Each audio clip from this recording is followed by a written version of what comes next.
Hi everyone, my name is Amanda Noyes. I am the Arts Learning and Accessibility Director for the South Carolina Arts Commission. I'm a white female in my mid-30s with brown hair and I'm wearing a maroon sweater today. I am so glad you've chosen to join us for our third webinar of our Disability and Arts webinar series for this fiscal year. This year we've been hosting quarterly webinars, so please be on the lookout for our final webinar of the series, which will be on March 4th. The mission of the South Carolina Arts Commission is to expand access to the arts and foster creativity for all South Carolinians. Our partnership with Able South Carolina and the development of this webinar series is helping us meet that mission by equipping arts organizations with the knowledge they need to be as accessible as possible for their constituents with disabilities. Please check out our YouTube page to tune into our past webinar topics. I'm very excited today for today's webinar. You'll get the opportunity to hear from leading experts in the accessibility field who have specific expertise in the world of captioning for live theater. I hope you leave here today with a better understanding of some of the benefits of captioning, as well as the captioning options that can be available to you and your organization. So now I'm going to hand it over to David Chu, Tabitha Allum, and Rachel Arfa to get us started. I am so pleased to welcome everybody to today's session. I'm going to provide a visual description. I'm a white woman with shoulder and brown hair and hazel eyes, and I've really got navy blue dress with pink polka dots. I'm also properly deaf, and I start with the accent, so please feel free to ask me to repeat anything I say. You need to, it does not hurt my feelings. For access, we also have captioning. My favorite that we also have American Sign Language interpretation in reach out if you need any other access.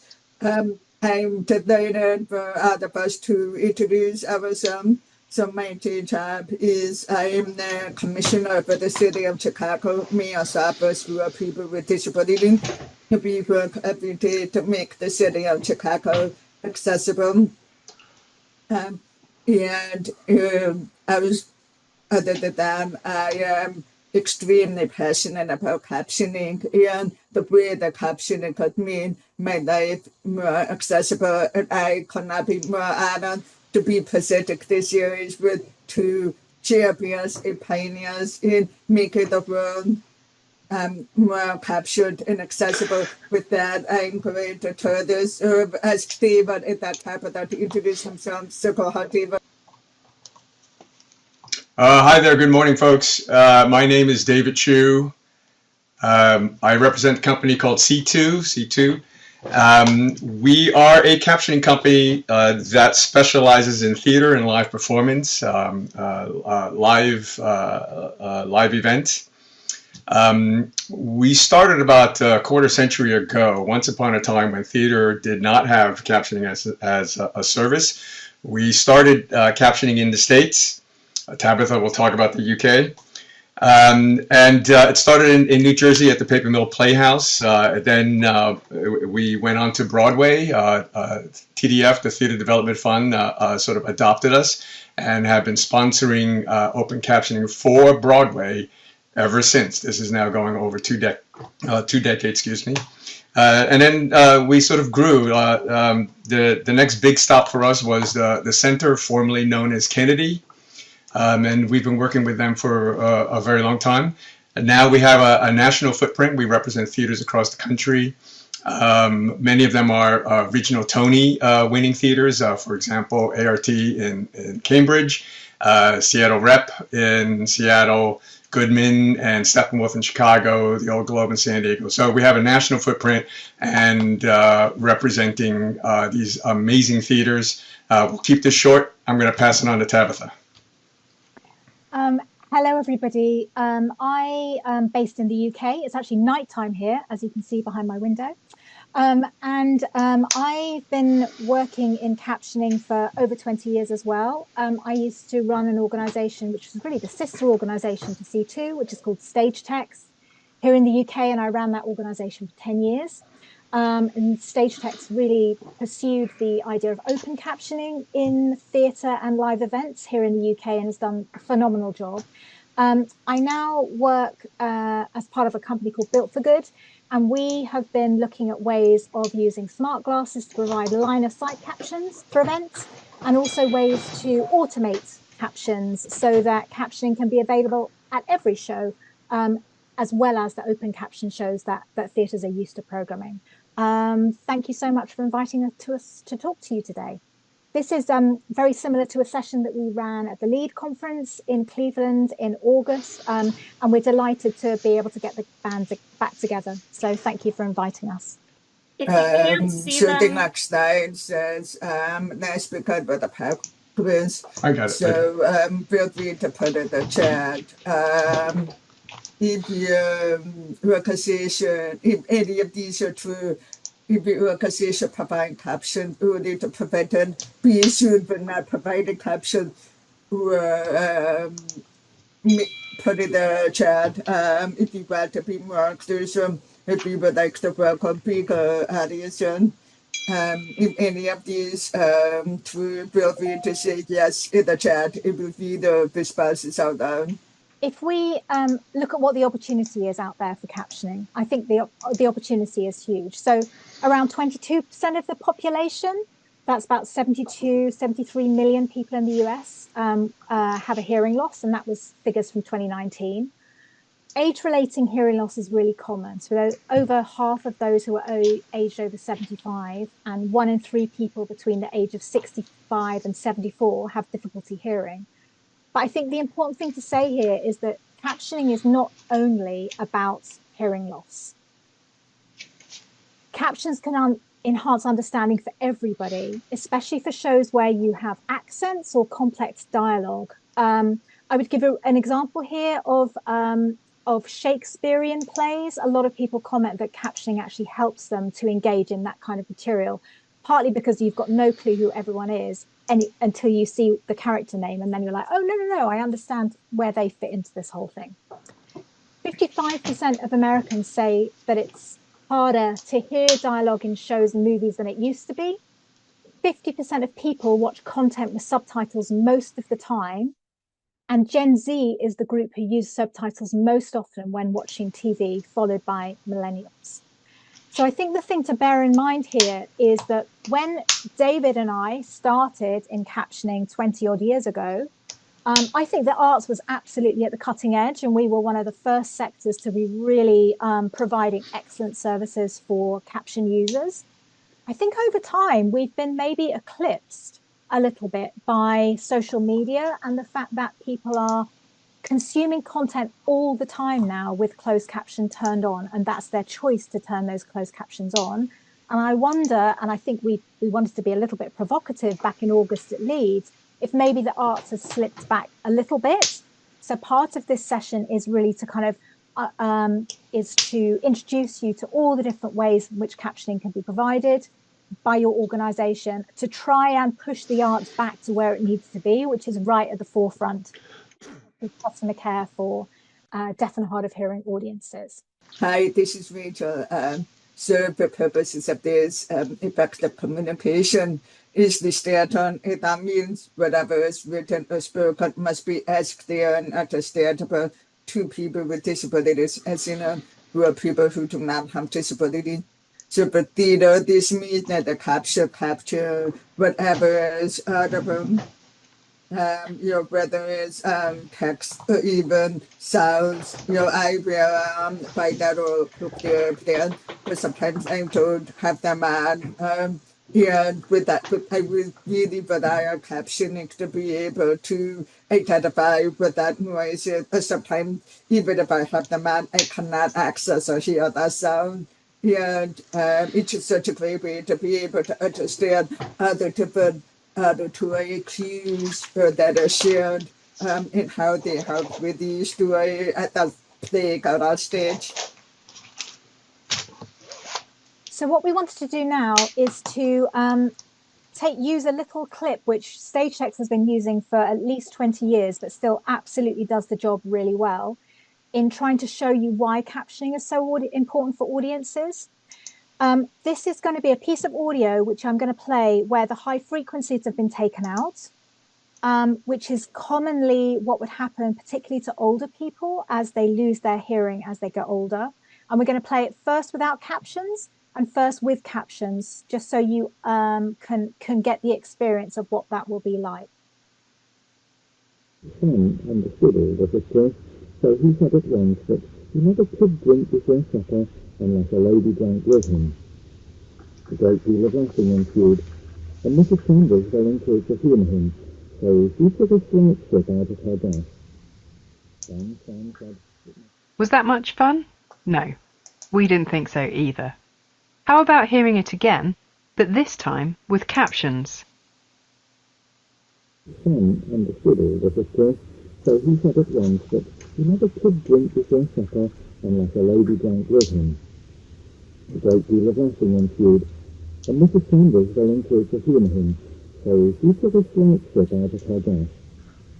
Then Sam said it must go all round, so they all took a slight sip. Then little sippings proposed a toast. Success to Barbara and Pickwick.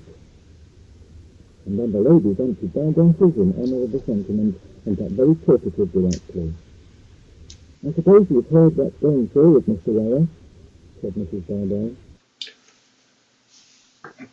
So hopefully what you were able to see there is that with no captions, you probably, if you have hearing, you could hear the audio and you could hear the intonation, but you couldn't really make out the words. And you add the captioning, all of a sudden your brain thinks you can hear it. And that is what we're trying to do with really excellent captioning in the arts. And I think the important thing to say here is it's not about volume. So that could have been as loud as I could have played it, and still you wouldn't have been able to really tell where one word ended and the next word began.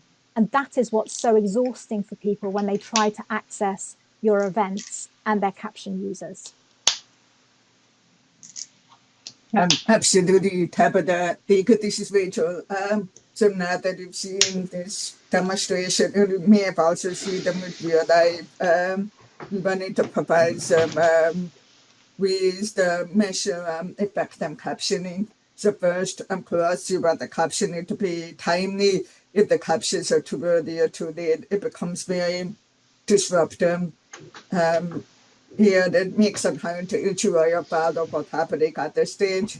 Of course, we want the captions to be accurate, present accurate information. The placement of the captions is really important to, I always tell people to avoid the peak park effect. When you watch a game and a peak park table that had a great back and forth, that becomes very tiring to do that to have a really want to have a location that's in line of sight with what you're watching. That's really key. And then to that point, you also want to make sure the captions are easy to read using a zero font with the right size, so that you can easily see the letters. And then another big point is availability, making sure to schedule captions so that when people are available and able to come. For example, sometimes dinner schedule them during the matinees. I work full time. It's very difficult for me to leave work for matinee, so that's just not an option for me. But I can go to a weekday or a weekend have performance. So really keep in mind who your audience is and making sure they're able to get to the show. I think it's also really important to make sure the theaters coordinate so the capture shows are not a different theater and not scheduled at the same time, because then you don't want someone to have to pick and choose who miss worship or another. Without really close to schedule, they could make sure to come together with the community to coordinate and set up a system. Here in Chicago, we work with the Chicago League of Theaters in the past about that coordination.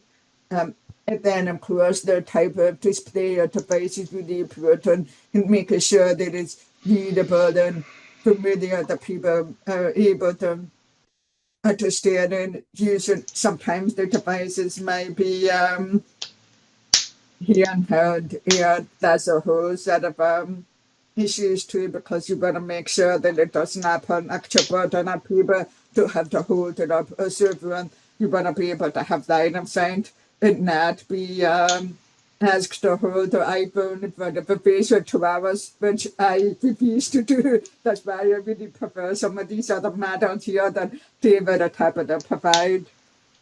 And then people often have that about ways to be creative with captioning. You have, for example, integrated into productions in different ways. Your music set design, where to cut about. Make sure you get feedback and input from your different kind of audience members. And then even when you provide captioning, you probably do not sleep on how important it is to provide customer service. Also provide many dinners in Chicago were providing captioning. So that couple came about whether or not captioning was often, but which theatre was making an effort to be very welcoming. It really advanced the customer service, and I found that those were the first thing I gravitated to. The first where their accent person was there for the caption, so it made time to talk on to debrief the show. Or even theatre has about meaning of the bar afterwards to debrief the show. You can learn a lot of information that way. Don't underestimate the value of that. With this, I'm going to turn this over to David. Hi, folks. It's David Chu again. I just want to add on one thing in the previous slide that Rachel said, not to underestimate the importance of customer service and institutional buy-in, where that everybody is informed and are participating in this program. I'm sure we've heard of the story about this Broadway patron who was trying to use a handheld device for captions and was called out by Patti LuPone on stage because they think he was either recording it or doing something. So the fact is, it's also how much the theater is invested in the program, in addition to just how, when, and the technicalities of it. So moving on to this big slide, I'm sure many of you have lost sleep at night wondering what the difference is between the two indicias that we see often, which is CC and OC. CC stands for closed captioning, OC stands for open captioning. In common parlance, a lot of people just refer to closed captioning just in the generic to refer to it all, but in reality, they're different. So CC originally started in television in the 1980s. You were able to access captions on your TV. It was a closed circuit system, and you needed a decoder. So the CC stands for closed circuit. And that sort of closed captioning sort of stuck with that. In the 90s, the law passed that all TVs had to enable captions without the decoder. Still, you had the ability to turn it on and turn it off if you needed the captions. So the decoders were gone, but the name CC stuck. Now, open captioning as a technical definition really has no meaning. It just simply is the opposite of closed. And so what we've come to use it, especially in theater, is that closed captioning means it's controllable. If it's a handheld device, if it's something that you have to actively engage and actively use. Open captions means it's just visible for everyone to see. You don't need to turn it on. You don't need to self-identify. You can sort of sit there passively in the audience and participate in. So that's fundamentally the difference between open caption and closed captions. Where are we? Next slide. Okay, so there are essentially two types of captioning in the arts. For theater, you have your traditional plays, Shakespeare, Sondheim, musicals. These are scripted content. So where does theater captioners come in, which is a little bit different than sort of other forms of captions? For example, we have Heidi, who is our cart captioner here, live captioning in this session. That is a form of caption. I'm sorry, there's a form of captioning. We have people who are trained to do broadcast news. We have people who are trained to do sports. Like when you caption for sports, you have to know all the terminologies. You have to know all the players, right? So for theater, our specialty is to make sure that we are intentional in our presentation as if we were part of the show. In theater, in musicals, you have the orchestra, you have the lights and your sounds, and we approach our captions the same way. And what's the fundamental rule about that? We don't give away the punchline. We want the hearing patron and their deaf companion to laugh at the joke at the same time. So we are mindful of not just the accuracy, because all captioning is about information, but we're mindful not only of the accuracy of the text, but also when the jokes, how to set up the jokes, how to hit all the blackouts along with the rest of the show. So we want to be sort of an intentional component so that we are just sort of part of the show. So you just don't consider it as a special service. It's just there along with the actors and, you know, the front of house experience and so on and so forth. So that's where our specialty in theater comes from. So then you go to the other types of events in these venues. You have stand-up. You have even performances where there's a talkback discussions. In museums, you could have tours. You have panel discussions. Here's the fun part, and I'm sure Heidi loves this the most. Freestyle hip hop. There's nothing more fun than to caption freestyle hip hop. None of this is scripted, so you will need a person who is trained as Heidi is. Heidi uses a steno machine, which is what you see in sort of court report is what they use. It is a phonetic language that captures what we are saying. So essentially, if it's scripted, if it's Shakespeare, and if it's, you know, traditional theater, then you need a schmuck like myself who's a theater captioner. If it's unscripted events where it's a free-for-all, stand-up comedy, anything like that, then Heidi's your person. So moving on next. In addition to the different types of scripted or unscripted, we have, well, are we going to use robots or are we going to use humans? I got to tell you, here's an anecdote, a quick anecdote. We had a meet and greet meeting last week to discuss this seminar, and we were using the auto captions for that.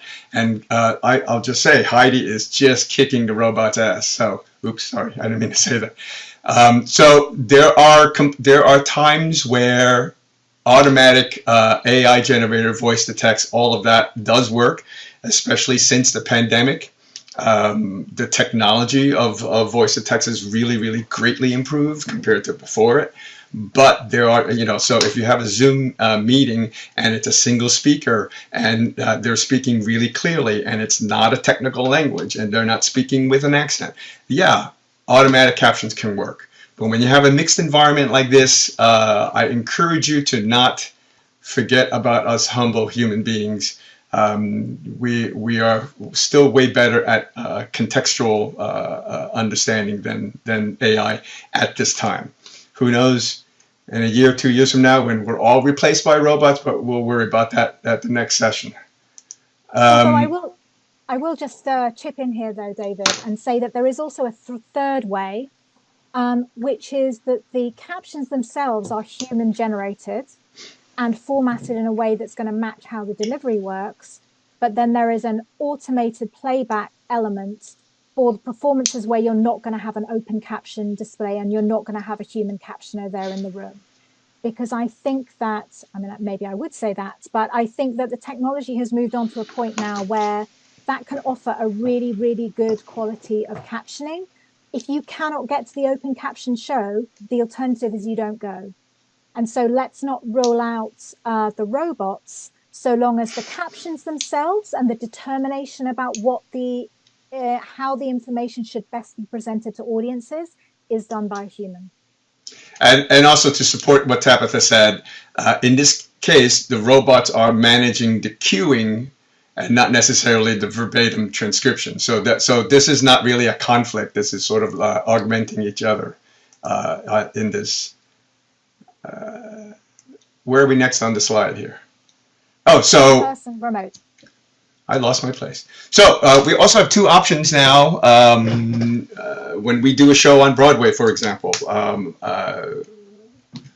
you can have the caption that's on site in managing the show as it's happening, or the technology has enabled that we can actually do any show at any performance live and with a person remote. Heidi is also the example of someone who is captioning remote. They're not at, we're all in completely different locations, and Heidi is, inputting the captions in real time live from an undisclosed location. So those two options are available. Remote is the technology for remote is actually improving and becoming more fail-safe. So if you are in a small city, for example, don't and it's hard to find personnel. Don't discount the option to provide your captions remotely, even in theater. I would say though, this will require theatres moving with the times a little bit quicker than they have done. So I think there is still a lot of reticence, particularly on the larger scale, to allow any video or audio to leave the building of the show. And I think there perhaps needs to be a greater understanding that this is not being used for nefarious purposes. There is no plan to sell a bootleg copy of a show. It's literally to facilitate the provision of accessible services, to enable more audiences to come and be in the room for the show. So I think that theatre itself has a little bit of work to do on that, because the technology is there. It's theatres that are holding things back, if I might say so. Okay, are we at the next slide? Okay. Yep. If you're going to start a program, how do you start it? The majority of the theaters we work with are for open captioning are pre-scheduled, meaning that they pick a date during the run, whether it's a subscribable, a date, let's say Saturday matinee, the third Saturday matinee of every show, so that you can actually sell this as a package and everything like that. But we know in advance, they advertise the date in advance, and show up when you can. The little bit more entrenched program is on request. The Kennedy Center, yes, it's still called the Kennedy Center. They will accommodate captions if they call and request it.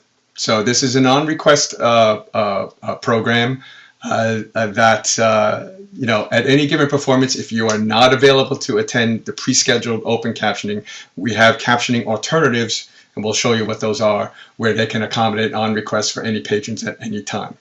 The most aggressive of that, the type of captioning is what's called on demand. That means at every performance, Tabitha will speak on that in a bit, at every performance, whenever you need it, the captions are available. There are some programs that enable that.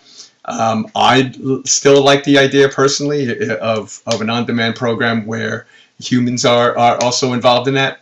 But the point remains, there is on-demand technology, and that is a possibility. If you are starting with captions, you can start it in a progression of pre-scheduling something and see what the response is. And if you're overloading, and if you're selling out if you're selling out your seats and you're getting demands of additional dates, then you can add on more, and the program can organically grow that way. So here's a brief glossary. We're just going to go through them very quickly, but we have, a photo album of our favorite picks to describe all these types of equipment. So I think, we're just going to, they're LED displays. We can do flat screens, big giant walls. We can do tiny handheld devices. So from little to big. All of that technology is possible for captions. So instead of dwelling on this page, let's go to the photos. The first photo, this is a classic LED display. It's about 4 feet long and about 1 foot high. This is very ancient technology that is currently used in a ton of theaters, including all the open captioning on Broadway. Part of the reason why it continues to be popular is because it's portable. The setup takes very, very little time. You can, throw it down a flight of stairs, and so it's not too sensitive that it will break. And so this continues to be a popular machine used on Broadway and at a lot of theaters across the country. These are the classic LEDs. And I think one of the main reasons why these have prevailed is because in theater, I mentioned earlier that we hit all the blackouts. Blackouts are really, really essential for the visual and aesthetics of the show. And this display, when there's no text on it, is 100% invisible. You can't see it. So that is pretty much the appeal of that. Next one. This is an example of simply that LED display in position. We put it near the stage on either house left or house right, sometimes on both sides if the demand calls for it, as close to the action. Rachel mentioned, so you don't want that ping pong effect of having to go to the display and to the actors and to the display and to the actors. So what we do is we aim to put the display in as line of sight, in as Betty Siegel at the center formerly known as Kennedy famously said, we want the captions on the same plane and in the same frame as the performance. So that's an example of effective placement in that situation. Moving on to the next, we have... This is Rachel. I also brought up that I agree. The LEDs, they are most like... the way the TVs refrigerators used to be made, they were last for 30 or 40 years. It's kind of like the old school manner, but you brought up house. I just want to make sure of that you need to be professional about the seating and make sure that you and the audience members has the optimal light and shining and be open to modifying that as well. When they know that whatever study something it had LEDs at both sides of the stage, which would be really great, especially for some of our psychiatric stages, or even some of our more intimate ones. So beware that putting these up also required without option the customer service approach for services. Thanks. Okay, next slide. This is sort of like the sexy upgrade from the old LEDs. These are called OLEDs. For organic light emitting diodes. This is sort of like your generic HDMI flat screen TV. The next generation of this is that it can achieve 100% blackout. So this solves the problem that LEDs can do. The older TV sets, even if you have nothing on the screen, there's still that box glow. These OLEDs do not. So increasingly, and this is a theater out in Seattle, the Paramount, we're using that instead of the LEDs.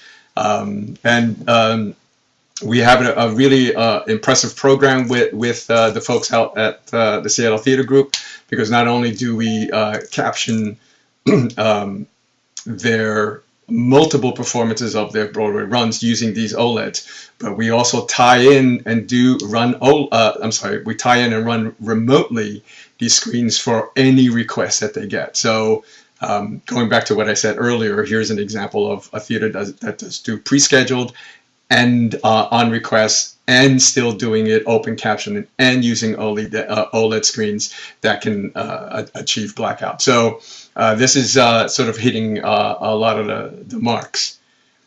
Next screen, Rachel did mention, and I also mentioned that if it's called for, if the opportunity is there, in most cases, most of the theaters we work with will use one display, house right or house left, and they will hold seats in that same section. There are some theaters that go, no, we don't want to reserve seats. We want it available for the entire house, regardless of where you sit. So in this case, we have double screens on either side. They're big enough that you can see from the back row. And so for the most part, with the exception of maybe the first couple of rows that is seated a little too close off to the sides. But you can pretty much sit anywhere in the house, and it is an open caption experience for the entire theater, and that's kind of sexy too. High def LED panels. New shows now, theater nowadays, are incorporating more and more video wall designs instead of practical sets. And so this is just sort of siphoning off a couple of panels and building a screen that we used at Brooklyn Academy of Music these past couple of years. These are the same as the OLED screens. They achieve 100% blackout, but at the same time, they are being high def screens. You can see these screens from Mars, and you can see it at noontime, high, bright sunlight, and the letters don't wash out. So that is also sort of a higher end upgrade from the OLED screens. So if you are a theater using a lot of video wall design, and this is just sort of something that you can do. So imagine being able to, for example, on the video wall, carve out a little section that we can just add captions to. We've done that for concerts and stuff like that. We're just waiting for the brave theater director to want to do that. Next slide. This is, again, also the video technology, and this is sort of like an example of it in daylight. This is at the Public Theater, the Delacorte Theater, their famous Shakespeare in the Park in Central Park. They seat 1,800 seats, and we built 3 giant LED wall screens for the entire house. And this is an example of that. And again, to illustrate that, yeah, this is daylight and you can still read it. Even with low luminosity, if that's a word. Next one. Okay, so we went big, video walls, and now let's talk tiny, the technology for handheld devices. And the reason why I use this is for bragging rights, because this was done as a request by a patron at Hamilton with the original cast. So this is a throwback to 2016. And we're able to caption to iPads, mini iPads, tablets, smartphones, and so that technology has been around for a bit. And so the next slide, going back to the center formerly known as Kennedy, they built up an iPad program because of that technology. So again, you can just at any given performance request the iPads for it, and they have even built a gooseneck clamp so that you can have it attached to your seat. And the cool thing is that you request it, when you show up for it, it's already attached to your seat and ready to go, and you leave and you don't have to do anything about it. So I think that part is pretty cool in what they're doing. And so this answers the how do you be hands-free. And so that's a really elegant solution. Now, next slide is just sort of a little bit of a tribute photo.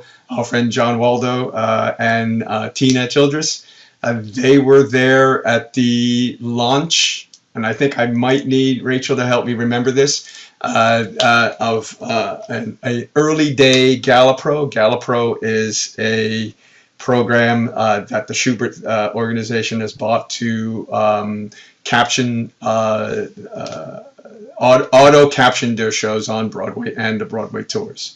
And so they were there at a early demo. I forget the year it was. The next slide now is Tabitha's turn. So I'll let her take over. This project, this product's called Watchword, and it's come out of a project that I worked with my colleagues on at the National Theatre, where we were trying to solve 2 problems. One was we were trying to put the captions where the audience member wanted the captions, not necessarily where the theatre felt it was convenient to put the captions, which unfortunately is still the situation sometimes with open captioning. So we wanted to use eyewear, and also we wanted to look to see whether there was a way of using technology to automate the triggering of the captions once they've been pre-prepared by a human.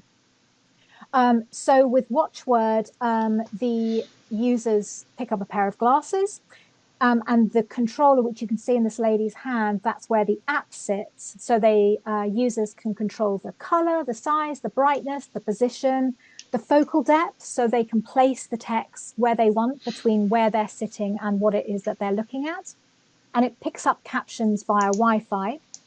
The captions are being generated by taking a caption script like David's team would develop, and matching it with the audio of what's happening on stage. The software is listening to the show as it goes on, and it's triggering the line of captions as the actors say that line. It's not doing what Gala Pro does, which is predominantly working just off the lighting and sound cues. It's listening to the dialogue, and therefore it can be responsive to, maybe that tonight there was a lot more laughter, so the actors paused before they said the next line. Then the software will wait for the actors rather than just carrying on regardless. We have this technology at the moment in 3 theatres in Philadelphia, and we're about to launch in our first theatre in London next week. Tabitha, in the interest of time, since we have about 15 minutes left, why don't we jump to 29 and talk about customer service? Okay, these were examples, just quickly as I flick through, these are examples of creative captioning where somebody has commissioned someone to design the captions, which in a way that can be projected onto the set and reflect the emotional intent in the line that's being said. It's really cool and important, but there are not, in my experience, not that many theatre companies that can invest this level of time in the preparation of the captions. This is an artist called Sophie Woolley, who is herself deaf. And then here is a project that they did at the Globe Theatre here in London, where they used creative captioning and projection. Rachel. So much. This is Rachel. I'm seeing the different ways you can customize the captions to, and that's always fun to be able to, different features. And I know that my eyes have changed over the years, and sometimes I like the first to be that people using the glasses. So here's some more information about the products. Customer service. Again, make sure to invest in a customer service. It takes some time to plan the communication access and every point the interaction you have with your customer, your brothers. That's especially with people who might be wearing masks. I'm a great breeder, but I cannot the breeder access information when someone is wearing a mask. So some ways to communicate either to have some signage of this information needed or to knows that back up the word. We're able to use any number of speech-to-text apps. If you haven't heard one, there's a free speech-to-text app called Google I'm Transcribe, which is amazing. But then I also have some pain apps on my iPhone, like are able to make it the effort to type back up one. For some interaction, the price of contact, including the ticket pickup at the back service. Voluntary content is always helpful, but the menu is available. Because otherwise I am nervous and available, and then it's important to let the ushers know they don't make an effort to look people in the face and communicate. Many of our ushers here are volunteers, so sometimes that's not part of their training. So I sometimes struggle to communicate with the usher. And then, of course, have a plan for announcement, including emergency action, which are becoming even more important in this world that we live in, but also to general announcements, even thinking about, making sure that people know when to turn off their phone, and some of those routine house announcements. And then, of course, an information desk in the form of conversation. So take some time to plan out of this in advance. And it's always nice to get in the mail ahead of time so that I could prepare myself ahead of time for what maybe needed. So with that, we've had this phenomenal presentation today, and I'm going to go to the next slide, please. So here's the big version, the Be Better Purse, which it had the presentation came about actually, but people support caption. They use them, people come up to me even on Shakespeare update to say we love the caption. It helps us with so much love for caption. By our dinners not still lagging behind in providing captioning. And I would love to open this up to for discussion and really insights here. But this is the big question that we're really looking to share. And of course, we have our email information. So if you need better follow up with us on anything, please let us know too. But we go back to the previous line. We're happy to open this up and discuss and share the insights. This is David. I'm just reading a quick question by Blakely. Audience members who, this makes me wonder about audience members who have vision issues. Yes. How the center formerly known as Kennedy, how the sort of handhelds came about really was a scenario. This is years ago. We were talking, well, probably over, at least over a decade ago. We were doing strictly open captionings at that point, and we had a patron who was in a wheelchair and could not sit in the front sections where they had reserved the seats for the open captions. So we developed a small display for them to use at the back. So that is how really the handhelds for us came about, was to be able to accommodate someone who was either far away from the stage or needed something close up because they were low vision. So those options are available. We recently just did something at the McCarter for that exact reason. I would say also on the glasses, we had assumed that they would be inaccessible to people, to visually impaired people, but actually we've had several people who have some vision who have been able to move the text into the usable part of their vision so that they can use the captions and in some cases use the audio description as well.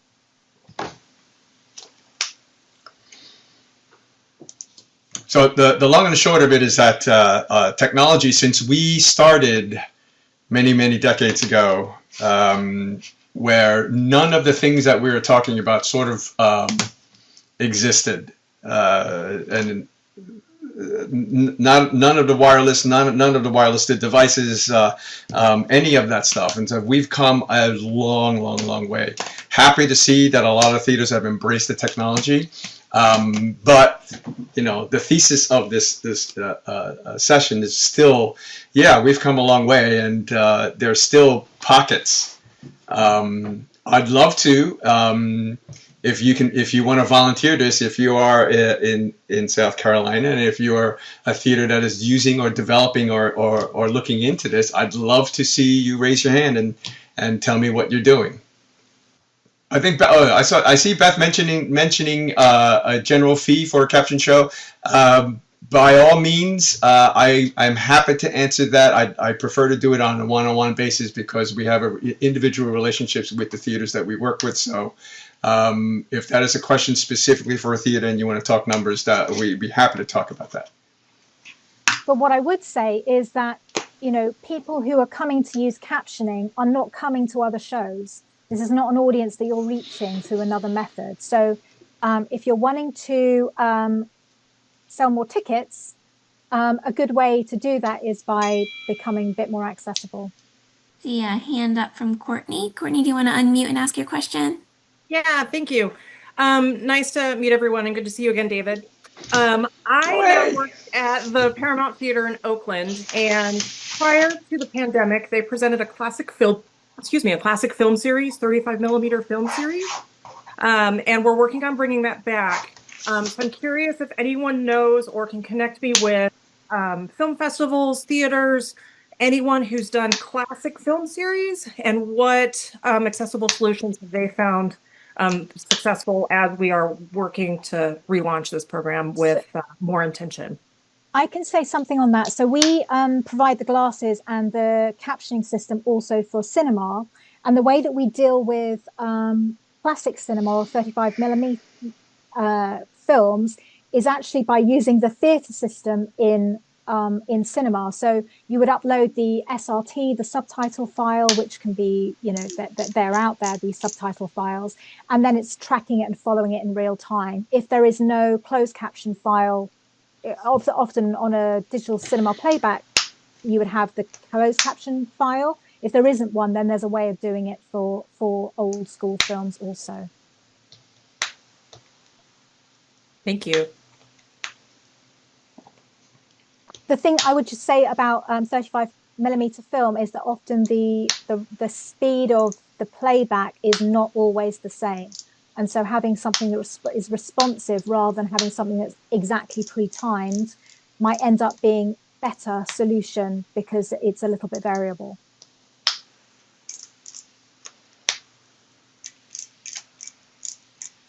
We have a question in the chat asking if you all be willing to share your slides after the presentation. Absolutely, and the video is actually on YouTube. So in the slide, you'll see the link to YouTube, and you can share that. I think it's a great video. I've been playing that track for 25 years, and I think it's still as impactful as it was back in the day. This is Rachel. I just really wanted to thank everybody for being here. It's so great to see so much representation from North Carolina here, and I'm so excited about the work that is the potential here. So I just really wanted to give each of you a shout out for joining today from North Carolina and around the country. Thanks to you all for sharing your expertise and knowledge with us. We really appreciate your time and sharing this session. It's so informative, and I know that everyone's going to find it to be really, really helpful.